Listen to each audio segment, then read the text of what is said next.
Okay, what we have here is a Dyson DC41, and I'm just going to do some basic maintenance on it. So first things first, as always, empty it out.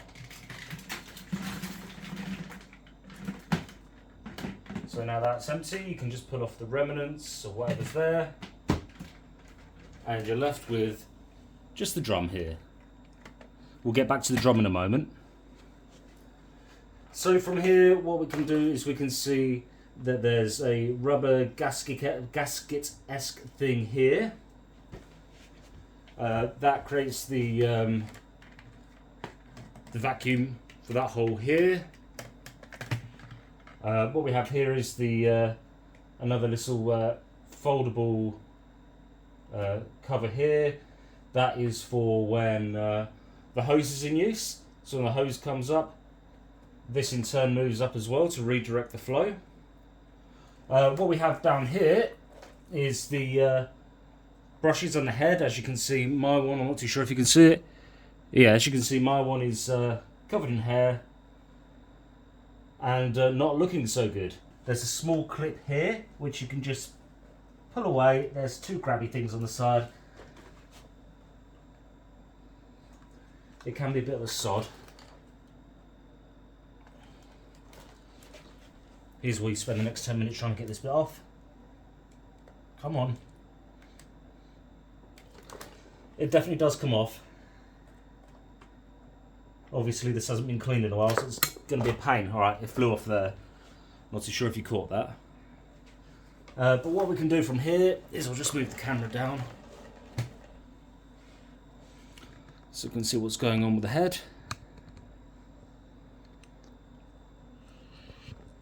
Fantastic. Okay. So now that we've removed the red clip that was in here, we should now be able to remove the head. Head's now been removed. On the back here you'll see some pull clips. If you just pull these out, you can then release this.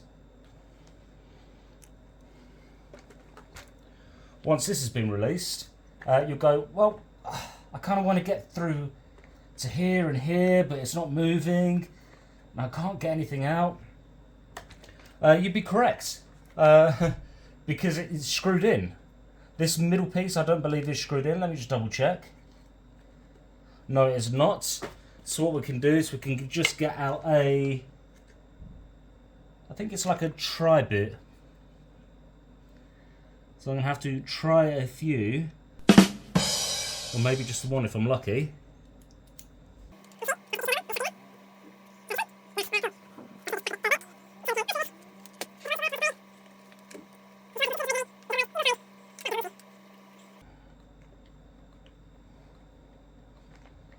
Getting easier and easier, that's good. May have ever so slightly cross-threaded that the last time. And what we can do now is exactly the same on the other side.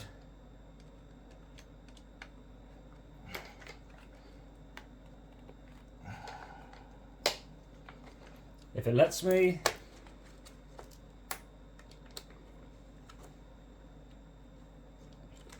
Come on. Oh, I tell you what, it's because I'm actually doing it wrong. That's why it's playing silly sods. So I'm going to quickly screw this back in. That's probably why it's being difficult, because that's for an entirely different step. That'll do nicely. So what you'll do is you'll find here and here, and the same down the bottom, you'll find some, I believe it's just standard Phillips head. Let me just double check.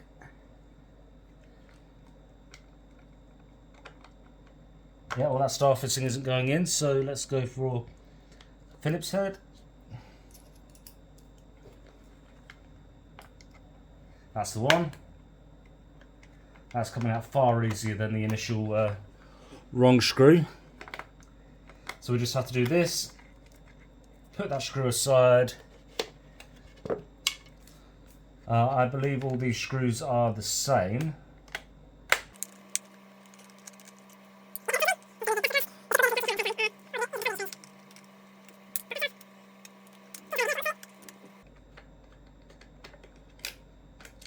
Okay, so that's those 4 screws out. This middle bit here should now, with a bit of poking around, it should come off individually, I believe. As I said, it's been a while. Yeah, so the individual sides do come off. It's easy to remember which side goes in which side because this side's going to be shorter. So what we can do now is we can fight this off, and from here we can see that we've got these 2 here. The temptation would be to put these straight in the sink after you cut the extra fluff off. However, the things that I was undoing earlier, these are actually grease bearings as far as I'm aware. So we don't want to expose them to water because otherwise it will rust. So what we want to do now is we want to give these a quick clean. So I'll be back.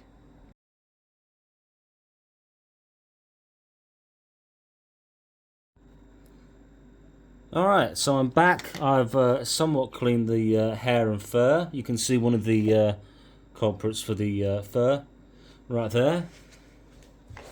I forgot to mention, within the head I've given it a quick brush down. It could do with a bit more cleaning. But you can pull one of these sides off.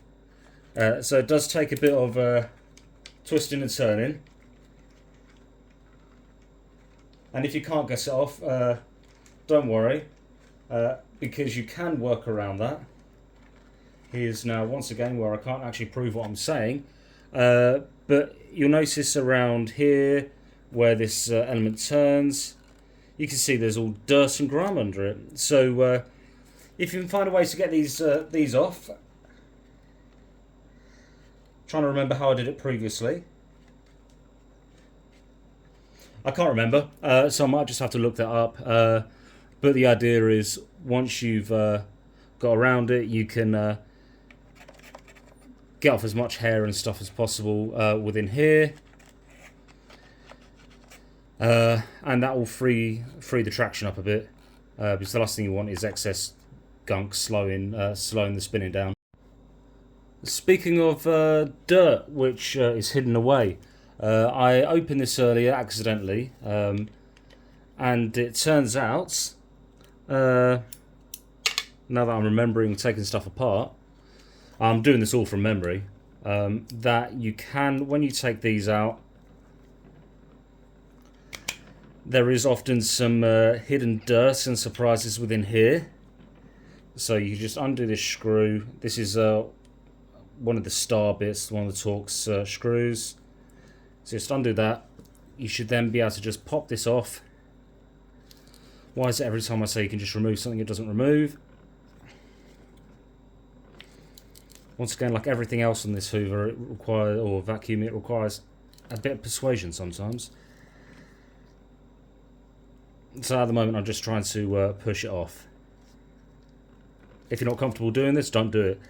But there we go. As you probably just saw, a nice plume of dirt came out there. This is what's in the cap here. This is what's actually in the roller here. So I'll give that a good clean on both ends, this one included, and we can get back to reassembling the head. Okay, and after an hour odd, we're back. So here I have the brushes, here I have the heads for the brushes, or the ends of the brushes. You'll see within one there is an L, and you'll see in the other one there is an S. So the S goes on to the small one, S for small. You just, with a bit of force, pop that back on, so that's now back on and can spin freely again. I did put a bit of GT85 and or WD-40 on it. The bearings have obviously at some point in their lives seen a bit of moisture. So there was a touch of rust on them. There's still a bit of hair on this as well. But now we can see that spinning away. Here comes one of the culprits again for the fur. So, small end. I cleaned up the head a bit as well, just with a wet wipey cloth, cleaning cloth thing. Pop that in there. It is keyed, so it might take a bit of a wiggle. There we go. Wiggle that in.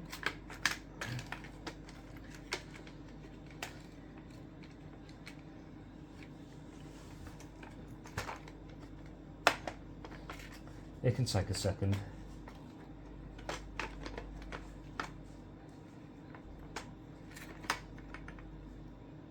It could be the other way around as well. Come on.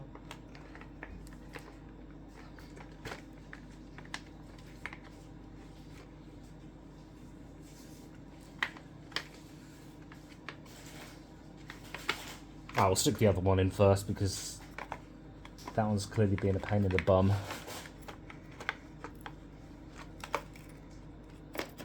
As I said, it is keyed. The points are keyed, so this one goes in a bit nicer. However, I have put it in backwards. So, there we go. The long end, the skinnier end goes towards the back. So this is the skinnier end, and it goes towards this end. So once again, we'll try and slot this in. Come on, you can do it.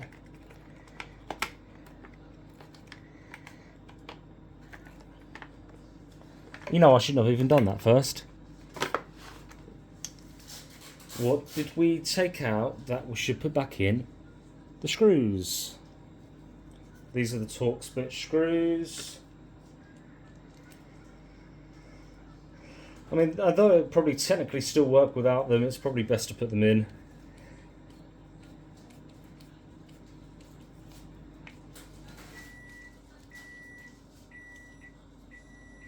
So that one's screwed back in.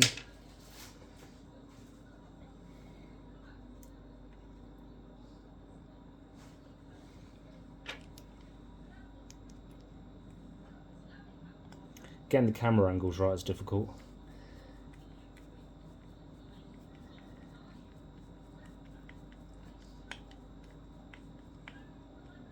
Alright, so they're screwed back in. So once again, long end, just like before, long end needs to point towards the long end. So pop that back in if we can. If it lets me. You can't even see me fighting with this.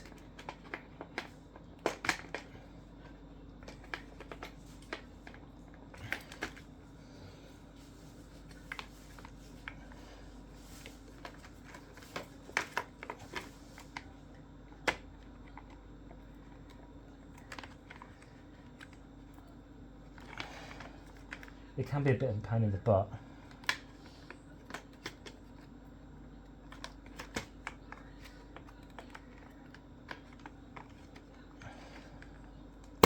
Alright, that's in. And that's the right way around. So we've got one in. Now let's flip it around. And we can do the other side. Hopefully we won't have as much trouble with this one.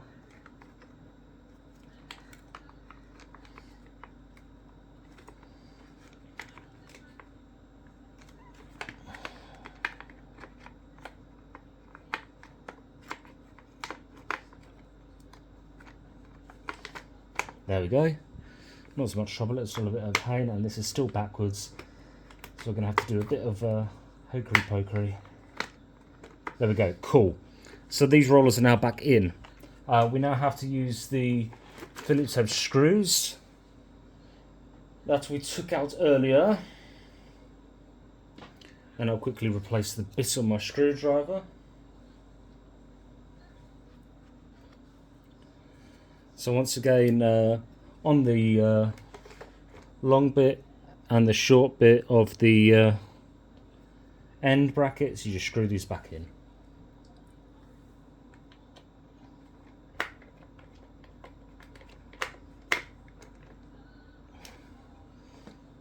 There we go, nice and snug.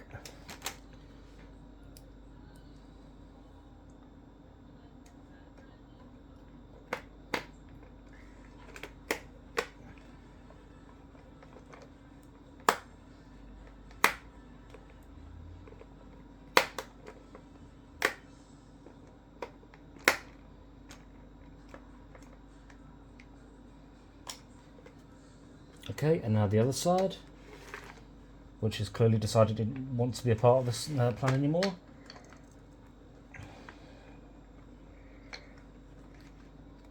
Doesn't allow that one set in properly.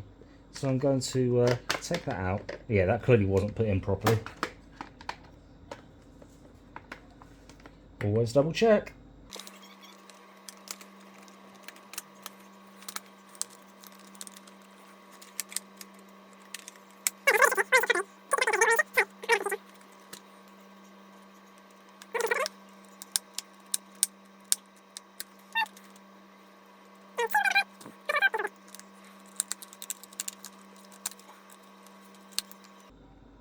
Alright, once that's nice and secure again, you can just close this lid up and push these tabs back down, or push this in, push these tabs back down. If it so lets you, once again with everything on this, it's a bit fiddly.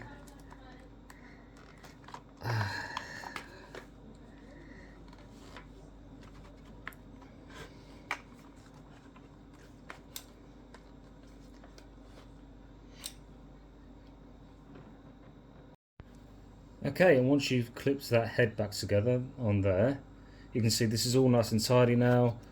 These will roll freely. We can get the main unit back.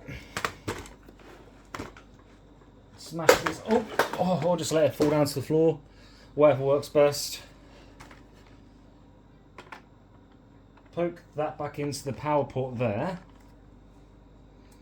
And it should, just like everything should, but doesn't, fall back into place. Probably won't now. There we go, just needs to lower this a bit.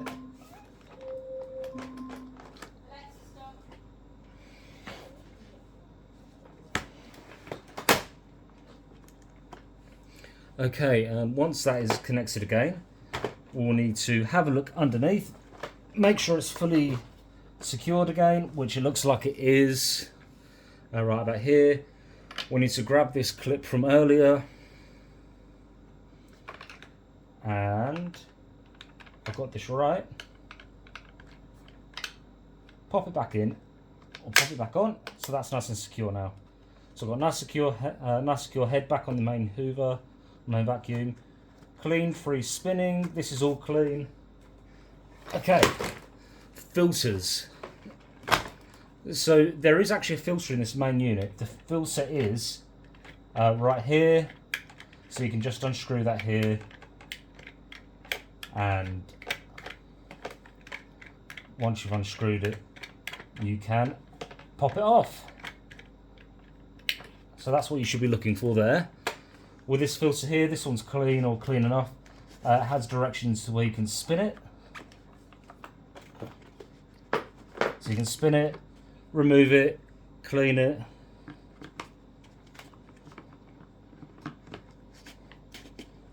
Twist it back so triangle meets triangle. Get hit by the cable.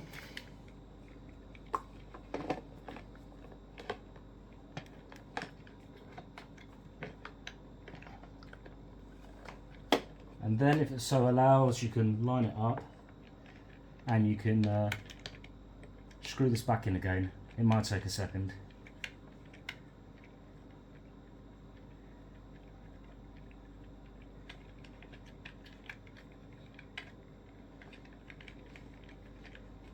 Or not going at all because it doesn't want to. Alright, so we've got this filter cover back on. You'll know it's done when you hear this. Done, sorted. You'll also see this here, which is one of the gaskety things which will keep the suction going. So we're just going to clean this off because it will get dusty. Cleaner it is, the better the surface. There's also another one down here where you can just flick it up, give the inside there a clean, give the inside of that one a clean.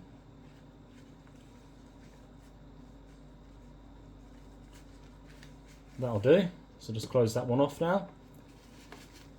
You can just clean it off as and where you see. So the main filter in this part here is dead easy. There's a pull. Pull that up and pull this up. This is tap washable, so you can just stick it in warm soapy water, wring it out, let it dry before you put it back in. But once that's dry and you pop that back in the top, you can reconstruct everything and you should have a fully functional Hoover again.